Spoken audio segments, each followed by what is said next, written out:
السلام علیکم ناظرین کرام، نئی ویڈیو میں آپ کو خوش آمدید کہتے ہیں۔ ایک جانب پی ٹی آئی کو چھوڑ کر واپس آنے والوں کی دوبارہ لائن لگ چکی ہے۔ اس حوالے سے کیا ہو رہا ہے اس پر بات کریں گے، جبکہ قاضی صاحب اپنے ہی چنگل میں دوبارہ پھنسے ہیں، کس طرح سے اس پر بھی بات کریں گے۔ پی ٹی آئی میں سوچنے کے دو اینگلز ہیں، ایک یہ کہ جس نے پریس کانفرنس کی ہے مجبوری میں کی،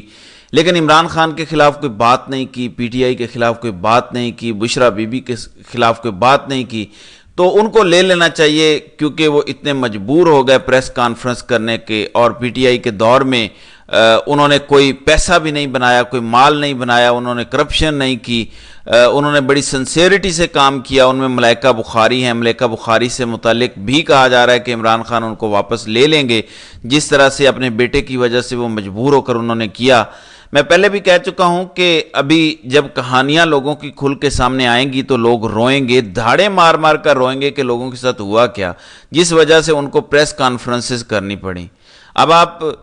بتائیں، عثمان ڈار، صداقت عباسی، علی نواز اعوان، میں سمجھتا ہوں یہ تین نام ایسے ہیں، اگر کسی کے پاس چل کے گئے کسی کے گھر میں تو یہ تین نام ضرور ہوں گے جن کے گھر عمران خان جائیں گے۔ باقیوں کے گھر بھی جائیں گے جنہوں نے تشدد برداشت کیا، لیکن ان تین گھروں میں ضرور جائیں گے، اور عمران خان ان کے حوالے سے بہت پازیٹیو ہیں۔ اور علی نواز اعوان کے حوالے سے تو عمران خان نے جیل سے پیغام بھجوایا تھا کہ کوئی ان کے خلاف سوشل میڈیا پر کمپین نہیں ہونی چاہیے، ایک لفظ علی نواز اعوان کے خلاف نہیں کرنا۔ ظاہر ہے عمران خان کو پتا تھا، تو یہ تین نام کنفرم ہیں۔ جب یہ واپس آنا چاہیں گے ان کے دروازے کھلے ہوں گے۔ پھر شیریں مزاری، وہ سیاست سے تو الگ ہو گئی، خان صاحب کو ان سے شکوہ بھی ہے، لیکن انہوں نے بھی عمران خان کے خلاف کسی طرح کی بات نہیں کی۔ پھر مسرت جمشید چیمہ اور جمشید چیمہ، ان کی تو واپسی ایک طرح سے ہو گئی تھی، کیونکہ انہوں نے جب ٹویٹس کیے تھے تو عمران خان نے وہ خود گروپ میں ٹویٹس بھیجے تھے اور کہا تھا کہ سارے اس کو ری ٹویٹ کریں، اور اس وقت عمران خان باہر تھے۔ اور دوسرا یہ کہ ان کو جیل ہی سے اپروو ملی تھی کہ آپ کاغذات نامزدگی جمع کروائیں، لیکن پھر پارٹی کے اندر ٹکٹوں پر لڑائی ہوئی اور عمران خان کو کہا گیا کہ ہم کسی ایسے شخص کو ٹکٹ نہیں دیں گے جس نے پریس کانفرنس کی، لیکن تین چار ایسے لوگوں کو ٹکٹ دیے بھی گئے جنہوں نے پریس کانفرنس کر کے سیاست سے علیحدگی اختیار کی تھی، یعنی پی ٹی آئی کے خلاف بات نہیں کی تھی، عمران خان کے خلاف بات نہیں کی تھی۔ اور اس وقت پارٹی کے اندر مختلف عہدوں پر 9 ایسے لوگ ہیں جنہوں نے پریس کانفرنسز کر کے سیاست سے علیحدگی اختیار کی تھی، وہ تنظیمی اور مختلف عہدوں پر موجود ہیں یا ان کو ٹکٹ دیے گئے، وہ جیتے یا ہارے وہ ایک الگ بات ہے، لیکن 9 لوگ ایسے موجود ہیں، ایسی مثالیں موجود ہیں۔ تو پی ٹی آئی کے اندر بہرحال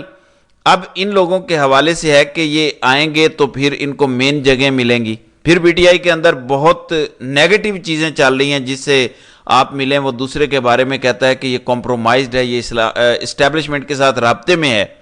اگر آپ مجھ سے پوچھیں، ایک ہے اسٹیبلشمنٹ کے ساتھ رابطے میں ہونا، ایک ہے اسٹیبلشمنٹ کے ایجنڈے پر چلنا۔ پی ٹی آئی کے 80% لوگ اسٹیبلشمنٹ کے ساتھ رابطے میں ہیں، اور یہ میں آپ کو محاورتاً نہیں کہہ رہا، یہ لفاظی نہیں ہے، میں آپ کو انفارمیشن بیسڈ بات کر رہا ہوں کہ 80% لوگ اسٹیبلشمنٹ کے ساتھ رابطے میں ہیں۔ اسٹیبلشمنٹ کا ہوتا یہ ہے کہ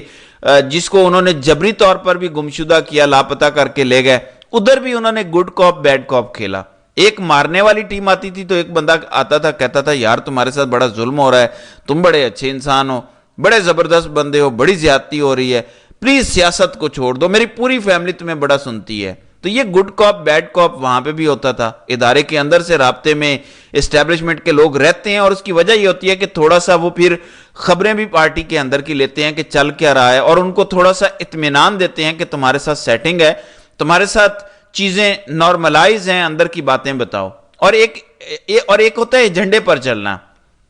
سچی بات یہ ہے کہ میرے پاس کوئی ایسا ثبوت نہیں ہے کہ کوئی بندہ اسٹیبلشمنٹ کے ایجنڈے پر چل رہا ہے۔ ہاں ایک چیز اسٹیبلشمنٹ چاہتی ہے اور کچھ لوگ اس پر ہیں، اور وہ اسٹیبلشمنٹ یہ چاہتی ہے کہ مولانا فضل الرحمان اور پی ٹی آئی اکٹھے نہ ہو سکیں، اور اس پر کچھ لوگ ہیں جو بالکل آن بورڈ ہیں، اور ان کے ایجنڈے پر بھی ہیں جو چاہتے ہیں کہ فضل الرحمان اور پی ٹی آئی ایک ساتھ نہ ہوں۔ عمران خان کو پتہ ہے کیا حکمت عملی ہے، عمران خان چاہتے ہیں کہ یہ مومنٹ میں اکٹھے ہو جائیں فضل الرحمان اور پی ٹی آئی، اس سے طاقت بڑھ جائے گی اور حکومت کے لیے بڑی مشکلات کھڑی ہو جائیں گی۔ تو اس کے اوپر بہرحال کچھ لوگ ایجنڈے پر ہیں۔ دیکھیں عمران خان جب کچھ کہہ دیتے ہیں اور وہ کہیں گے تو پھر اس پر کرنا پڑے گا۔ باقی